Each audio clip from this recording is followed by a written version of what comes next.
খেলাফত মজলিস ঢাকা মহানগর উত্তর কর্তৃক আয়োজিত তারুণ্যের ভাবনা শীর্ষক সেমিনারের সম্মানিত সভাপতি, প্রধান আলোচক, প্রধান অতিথি এবং আজকের উপস্থিতি, আসসালামু আলাইকুম ওয়া রাহমাতুল্লাহি ওয়া বারাকাতুহু।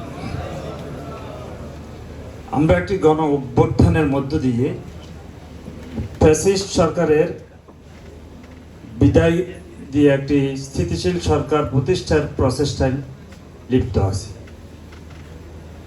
আমি শুরুতেই গণ অভ্যুত্থান তথা বিপ্লব, যদি এটাকে গণ অভ্যুত্থান এবং বিপ্লব বলবো, তাহলে সংবিধান সংস্কার যারা বলে তারা গণ অভ্যুত্থান বলতে কিছু বোঝে না। 1979 সালের 11ই মার্চ ইরানে একটি গণ অভ্যুত্থান হয়েছিল। তারা সংবিধানকে স্থগিত রেখে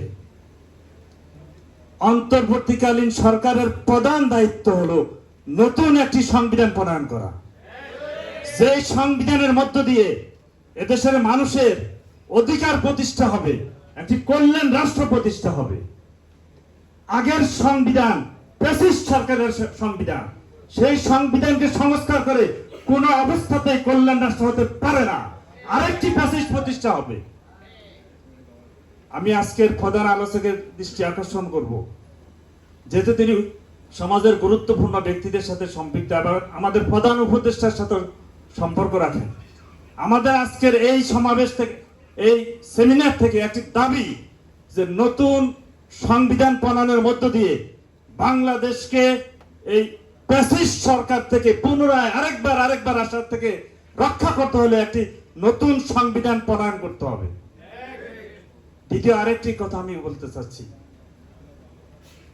এখন অনেক সুশীল সমাজকে আমরা দেখছি যে তারা কিছু নতুন ভাবনা দিয়ে যাচ্ছে যে অমুকের অধিকার। আমরা আমাদের পূর্ববর্তী রাষ্ট্রচিন্তক চমৎকার ভাবে বলেছেন যে আমরা কোনো অবস্থাতে আইন হাতে তুলে নেব না, এবং যারা আমলিক করে তাদেরও ন্যায্য অধিকার প্রতিষ্ঠা হোক, এটার সাথে আমাদের দ্বিমত নাই। কিন্তু যারা লাশকে ফ্যানে তুলে আগুন দিয়েছে তাদের বিচার হতে হবে। ওই সুন্দর কথা বলতে গিয়ে আওয়ামী লীগকে আবার আশ্রয় দেওয়া, এই ষড়যন্ত্র থেকে রুখতে হবে।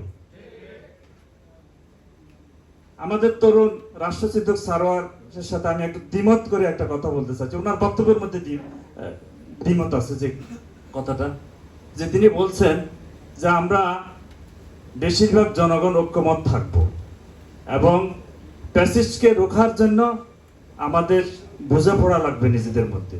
যদি এটি সত্য হয় তাহলে কোনো অবস্থাতেই এদেশের সত্য প্রতিষ্ঠার জন্য তথা কল্যাণ রাষ্ট্র প্রতিষ্ঠার জন্য দীর্ঘ 17 বছর থেকে যে সমস্ত রাজনৈতিক দলের কোরবানি আছে, যাদের বিরুদ্ধে 80 লক্ষ মামলা আছে, এ সমস্ত সংগঠনের বিরুদ্ধে প্রকাশ্য কথাবার্তা এখন আমরা বলবো না।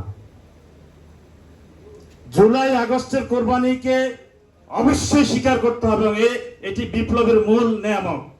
মনে রাখতে হবে, তার আগে 17 বছর যারা কোরবানি করেছে, লক্ষ লক্ষ মানুষ ঘর ছাড়া ছিল এবং জেলে ছিল, তাদেরকে অস্বীকার করা যাবে না। প্রকাশ্যে তাদের বিরুদ্ধে কথা বলা বন্ধ রাখতে হবে। যদি আপনার কথাটা সত্য হয় যে আমরা মিলে চলব, আজকের মূল দাবি হবে নতুন সংবিধান প্রণয়ন, এবং এই সংবিধান প্রণয়নের আগ পর্যন্ত কোনো অবস্থাতে অন্য কাজ আমরা চালু রাখবো না। সবাইকে ধন্যবাদ।